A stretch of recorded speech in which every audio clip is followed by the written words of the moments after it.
دو مطلب جالب درباره رهبر معظم انقلاب بنی عباس آقای خامنه‌ای خدمت شما عرض کنم. بینندگان محترم، خوب ببینید دوستان عزیز که این خامنه‌ای چیکاره هست. یکی از کسانی که همشهری آقای خامنه‌ای بود اسمش بود آقای احمد قابل.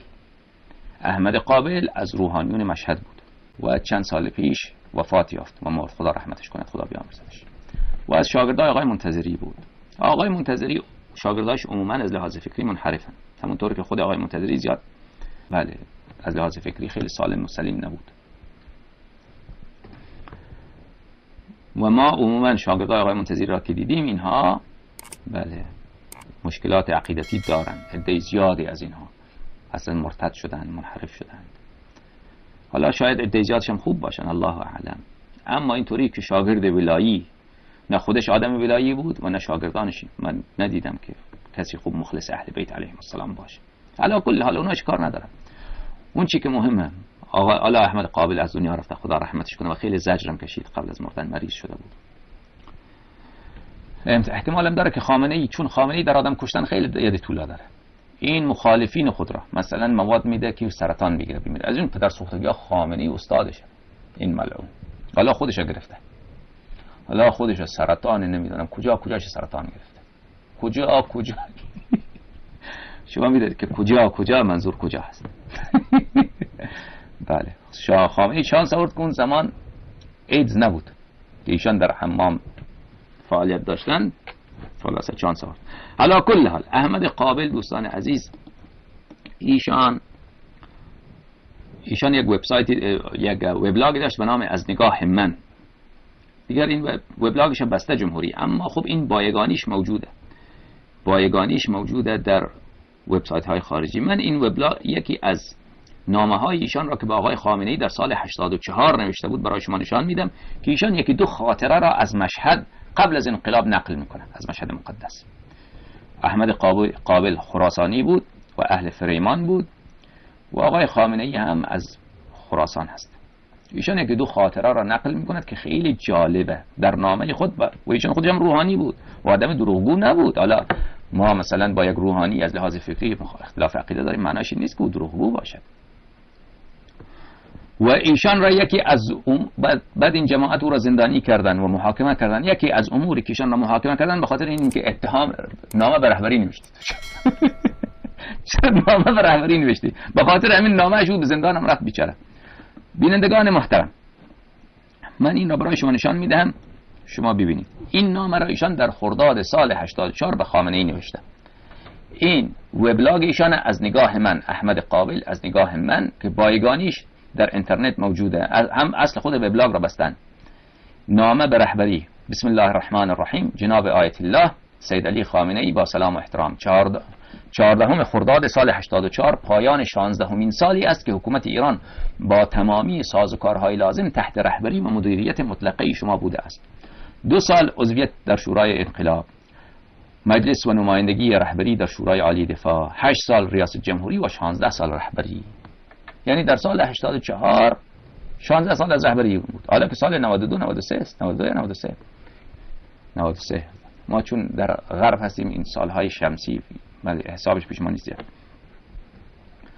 الان دیگر این 25 سال شده این ملعون. 25 سال شده که تشیع مبتلا شده به این مفعول، به این ملعون. بله 8 سال ریاست جمهوری و 16 سال رهبری. مسئولیت تمامی اوضاع کنونی را در مرتبه اول بر دوش شما و در مرتبه دوم بر دوش آقای هاشمی رفسنجانی میگذارد. 9 سال رئیس مجلس، 8 سال رئیس جمهور و 8 سال رئیس مجمع تشخیص مصلحت نظام. و آقای احمد قابل، چرا آقای خمینی را زیاد رفت؟ و آقای خمینی که اما کاره بود که اصل انقلاب از ایشان بود. او از یادش رفت. خب حالا کل حالا اون چیز خاطره را که می‌خواستم برای شما نشان بدم بینندگان عزیز، خاطره ایشان را اینا. و بله نقش شما در این میان، این پاراگراف رو ببینید. چه در هنگامی که به مراجعان خود از پاسداران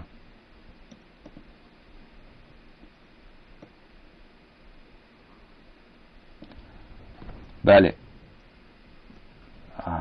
اینو من بزرگ بکنم خوب ببینید. نقش شما در این میان، چه در هنگامی که با مراجعان خود از پاسداران انقلاب در خراسان توصیه می‌کردید که خان ستمگری از اهالی بجنورد را بدون ارجاع به دادگاه انقلاب و گرفتاری در پیچ و خم اعدام کنند و از شرش راحت شوند، و چه در هنگامی که محاکمه و اعدام دوست و همراه و هم فکر سابق شما مرحوم شیخ حبیب الله عاشوری به اتهام ارتداد که سکوت کردید و شاهد جان باختن فردی شدید که به جرم انتشار کتاب توحید و اصرار و شهادت آقایان شیخ ابوالقاسم خزعلی عضو سابق شورای نگهبان و شیخ محمد تقی مصباح یزدی مبنی بر کفر آمیز بودن مطالب و مرتد بودن نویسنده آن کتاب اعدام شد. ایشان از کارستانان آقای خمینی زیاد ذکر کرده.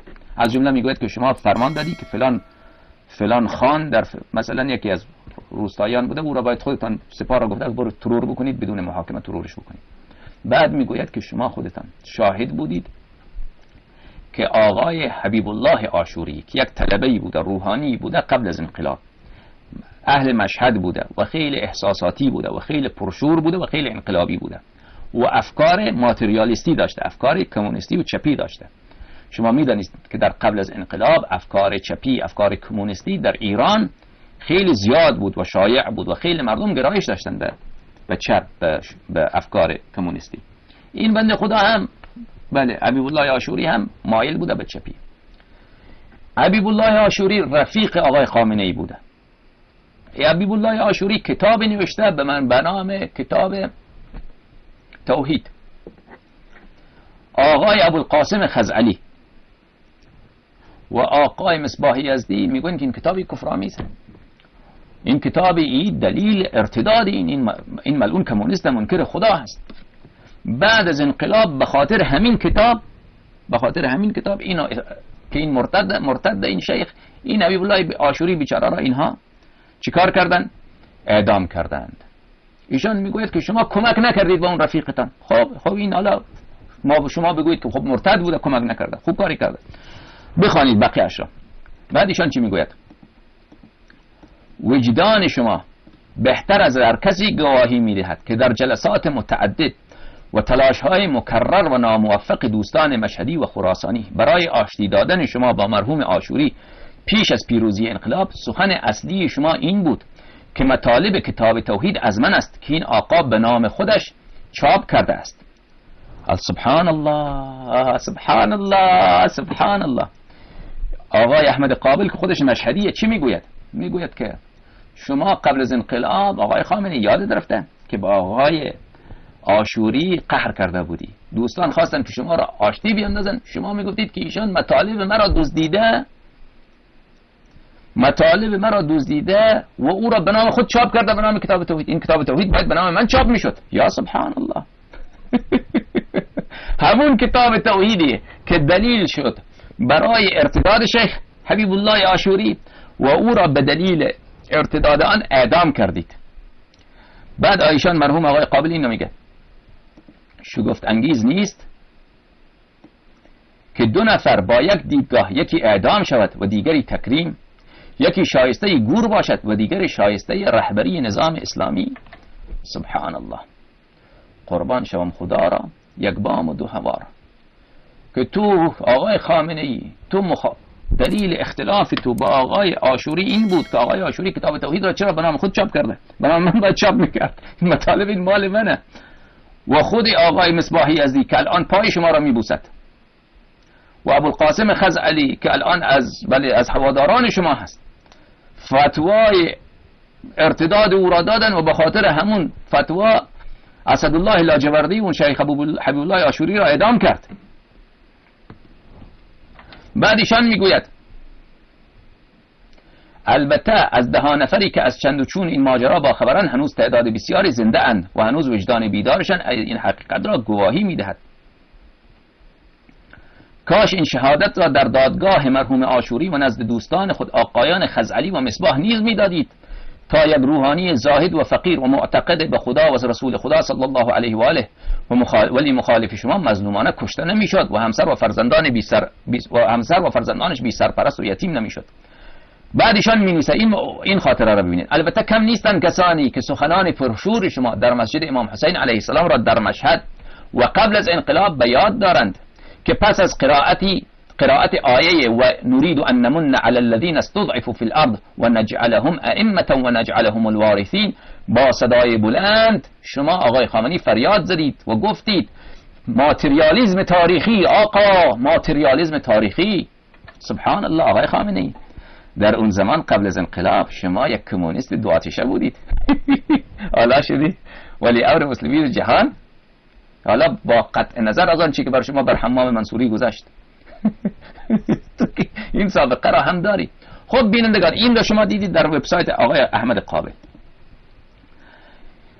یک کسی دیگر یا دوستان عزیز از انقلابیون و از این هواداران آقای خامنه‌ای به نام آقای مهدی خزعلی، دکتر مهدی خزعلی، آدم معروف و مشهوریه و خیلی انسانی قلم خیلی شیوا داره، خوب می‌نویسه و یک وبسایتی هم داره به نام drkhazali.com. و این بیچاره آقای خزعلی را، ایشان شیعه هست و مذهبی هست و خیلی محب اهل بیت علیهم السلام، از نوشتهاش پیدا هست. اما خب یک مقدار چون با دجالی پدرش آقای خزعلی، آیت الله ابوالقاسم خزعلی پدرش دیگه، چون با اینا بوده یک کمی بله تحت تاثیر این دجالی هم هست، یعنی افکارش ممزوجه از تشیع خالص و از تشیع بنی عباسی. اینو چند بار اینا زندانم کردن. خدا ایشون توفیق بده که دیگر یک کمی تقیه بکنه که اذیت نشه. چند بار ایشونو زندان کردن، ایشون هر بار زندان میره اونجا اعتصاب میکنه، 30-40 کیلو وزن کم میکنه، بعد دوباره اون اول میکنه. بله. این آقای دکتر خازعلی خدمت شما به عرض برسانم که ایشان یک وبسایت داره به نام drkhazali.com که فعلا این وبسایت خرابه. وبسایت ایشان خرابه. اگر با وبسایت ایشان مراجعه کنید اینطوری، حالا در این ایام اینطوریه، اکانت سسپندد. حالا بله وبسایت ایشون بله بعد از این که در این یک دو ماه پیش از زندان آزاد شد دیگر وبسایتش خیلی فعال نبوده. اما خب مطالب وبسایت ایشان در بایگانی اینترنت در کشه قابل دسترسی هست. در اونجا ایشان هم در وبسایت خودش یک مقاله نوشته درباره این ماجرا. ببینید مقاله ایشان خیلی جالبه. شما ببینید که همون مطلبه که و ایشان قبل از انقلاب ساکن مشهد بود، آقای ابوالقاسم خزعلی با پسرش مهدی خزعلی، اینها مشهد بودن یک زمانی. لذا ایشان شاهد خیلی از قضایا هست که جریان آقای خامنه‌ای و حبیب الله عاشوری چی بوده و کمونیست، اون زمانی که آقای خامنه‌ای کمونیست بوده اون زمان قضیه چی قراره. ببینید دوستان، این من از وبسایت آقای خزعلی از اون کشه گوگل براتون نشان میدم. کشه گوگل یعنی بایگانی گوگل. آیت الله خامنه‌ای و کتاب توحید عاشوری. بینندگان محترم، ایشان می‌نویسد آیت الله بله حبیب الله عاشوری طلبه پرشور و جوان و با افکار ماتریالیستی. این دوستان عزیز، من اینو باید یک طوری بکنم که شما خوب ببینید، چون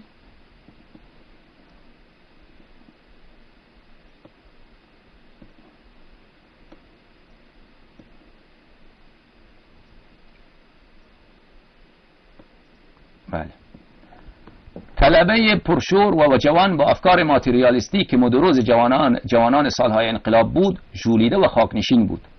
اگر به مجلسی برای سخنرانی دعوت میشد فرش را کنار میزد و بر روی موزاییک می نشست. بسیار شعار میداد. آن روزها این تظاهرات غیر معمول در نظر بعضی از جوانان که تحت تأثیر افکار مارکسیستی قرار داشتند نماد انقلاب و انقلابیگری بود. حبیب الله عاشوری همراه و همرزم آیت الله کی بود؟ آیت الله خامنه‌ای، رهبر معظم دجال یک دسته. و ایشان در مسجد کرامت بالا خیابان برای جوانان مباحث نو را بیان میکرد. آنچه جوانان را در مکتب ماتریالیستی میجستند و برایشان آرمان و هدف شده بود از میان قرآن و روایت برایشان پیدا میکرد و در واقع او میخواست آرمانها و نیازهای جوانان آن روز را از منابع دینی جایگزین نماید. البته این امر خیلی زیاد بود در آن زمان بین روحانیون جوان، خیلی زیاد بود که اینا میل به کمونیسم داشتن و دیگر خیلی میل بود که آدم به مد روز صحبت بکنه، بله از ماتریالیسم صحبت بکنه، از مثلا از لنین و از مارکس و از این افکار و خلاصه این انقلابیگری اون زمان مد بود. اگر شما سخنرانی های اون علمای اون زمان را مطالعه بکنید خیلی اون زمان مد بوده این حرفا و این سخنا.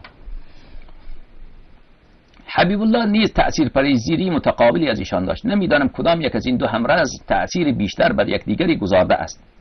کلاس های مسجد کرامت موجب شد تا شوری ژولیده و خاکنشین یا ژولیدگی او باعث شد تا خامنه‌ای آن مباحث را طرح کند. یعنی این خامنه‌ای و آشوری بسیار با هم قریب بودن، بسیار با هم رفیق بودن و دیگر معلوم نیست که کی استاد کی بود، اینقدر اینها با هم رفیق بودن.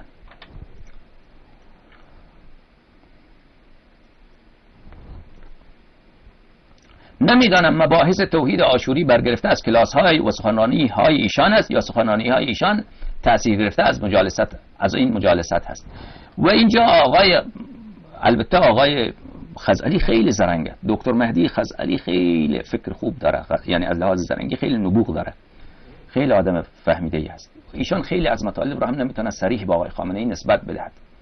شاید من اینجا فکر میکنم ایشان یکم تقیه میکنه، شاید مقصودش اینه که خامنه‌ای اصلا شاگرد این مردک بوده، حبیب الله آشوری بوده، یا شاید هم نه که همرازم بودند و مقصود همینه که معلوم نیست که کی بر کی تأثیر بیشتر داشت. خلاصه این هر دو اینها در همون خط مارکسیزم و تبلیغ مارکسیزم در اونجا روان بودند. سبحان الله.